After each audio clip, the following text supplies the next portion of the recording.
Hi, I'm Reverend Natalie Jean, and we're back with you with the Emma Curtis Hopkins movement. Today, we're going to discuss the aspect of God's plan and how people imprison themselves with the actions that they do. This past week, we have seen tremendous things all over the world. We have seen what some believe to be injustices. We have seen many things come across our way this year and this week. We've had to ponder things over and over and over. And the realization is this, and I wanted to touch on the Trayvon Martin case because you know what? This Zimmerman, the day he shot that boy in self-defense or whatever the case may be, he put himself in his own prison. He took another person's life for nothing. It is for nothing. I mean, he says he was defending himself, and Trayvon had the right to defend himself because Trayvon Martin wasn't really doing anything. He was walking from a store with a hoodie on. So Zimmerman became suspicious. Zimmerman attacked him first, but hey, it does not matter. Trayvon Martin is gone. Zimmerman is free. But is he truly free? I believe that God has a plan for everything. And like I said, Zimmerman put himself in his own prison because now every single day he will have to look over his shoulder wondering if somebody's going to attack him or not. And that is one jail cell I would never want to be in. He also has to live with his own consciousness. He has to live with his consciousness to see how he can go on with life, knowing that he has taken another life. Hopefully, he will come to terms with the things that he's done and he will try to be a better person, try to educate. I applaud those that want to stand and march and affirm that there's unfairness and there's got to be justice in the world. It is a beautiful thing to see many different races joining together to fight for injustice, wanting there to be truth and love and peace in the world. That is such a beautiful thing. So I believe that even in light of Trayvon Martin's death and the trial and all things, some good things have come to light. People are tired. They just want love. They just want peace. They want silence. They don't want to have to deal with something like this on a daily basis. And so what this has done is open a can of worms for all those that want to stand their ground, shooting people for no reason. They've got to attack you first. You can't be the attacker. So there's beauty in everything. Beauty in everything. People are coming together, and that is what this universe needs.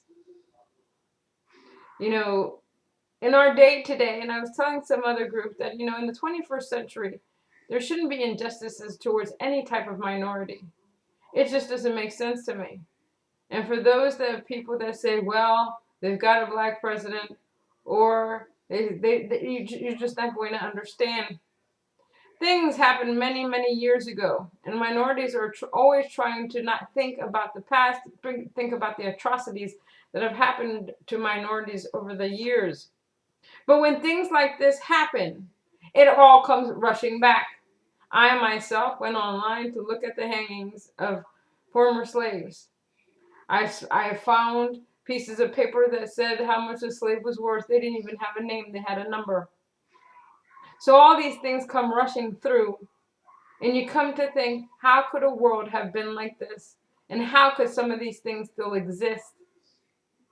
I believe there's still certain types of, there's race mind, there's still type of enslavement in the world. We must join together to get rid of this.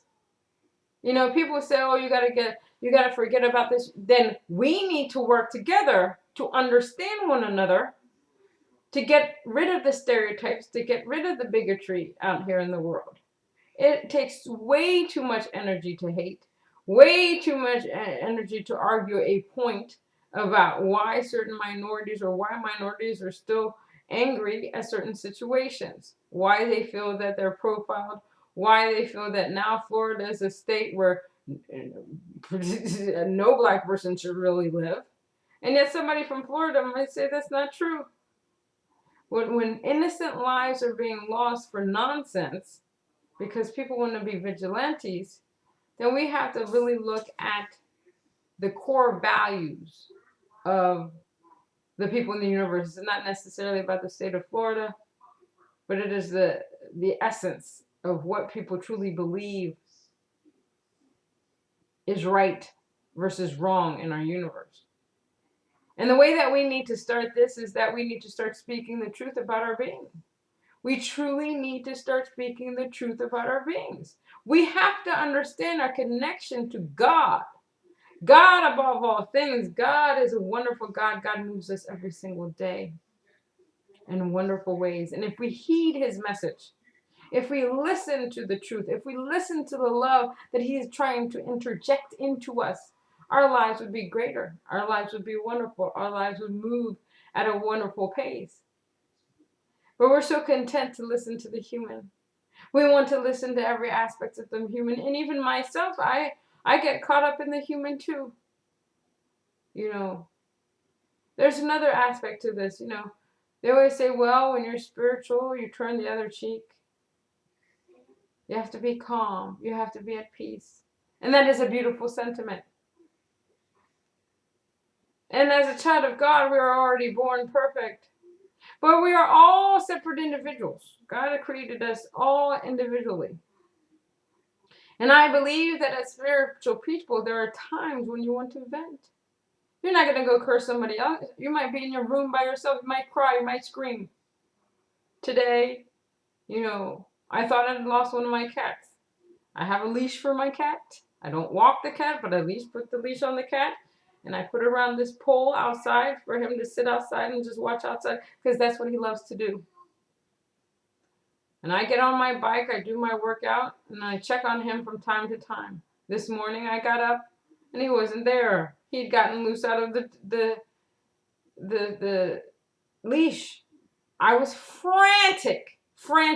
And usually when he gets scared by something, and when he gets himself loose, I couldn't find him whatsoever. It's almost like the cat decided, oh, I'm gonna get them. I'm gonna get out of this. I called his name maybe 1,000 times. He would not answer. I began to cry. I said, oh my God, what did I do? I shouldn't have left him outside. And then I had to say, no, God, you've got to show me where this cat is. And one of the places he likes to go is he likes to go under the deck in the backyard. But the problem is once he starts doing that, then fleas come about. And I said to myself, I looked under the deck several times and I did not see him. And I had to go teach a class. And I almost was going to call the class and say, I can't do this, yada, yada. But I said, no, I'm going to continue to do the class. Went to my neighbor and I said, please, if you see my cat, I don't know. I think somebody may have taken him. I don't know. Please take him for me. I got dressed, getting ready to go. But I said, I got to look one more time.